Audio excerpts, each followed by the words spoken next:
Hello guys, আমি এখন আছি মরুভূমির পাহাড়ের উপরে। তো আমাদের এখানে লেবার লোকের মেয়েরা আসছিল ঘোরার জন্য, তো গাড়ি নষ্ট হয়ে গেছে। আমি উপরে আসছি, গাড়ি ঠিক করে দিলাম।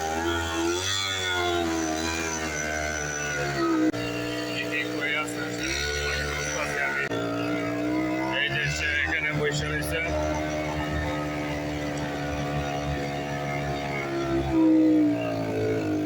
প্রবলেম কালার ঠিক করে ফেলাম। কিছু না, আদারও আদা আয়ো আয়ো আদা দেখতে পারলেন। ঠিক করে তাকে বললাম তুমি চলে যাও, এটা দেয়া সে চলে যাচ্ছে, আমি এটা দিয়ে চলে যাবো। এই দেখুন অনেক নিচে। আমি গাড়ি ঠিক করে ফেলাম। দেখা যায় এখানে ডিউটি শুধু শুক্রবার আর শনিবারই মানুষ আসে, এখন গরমের সময় তো সেই জন্য।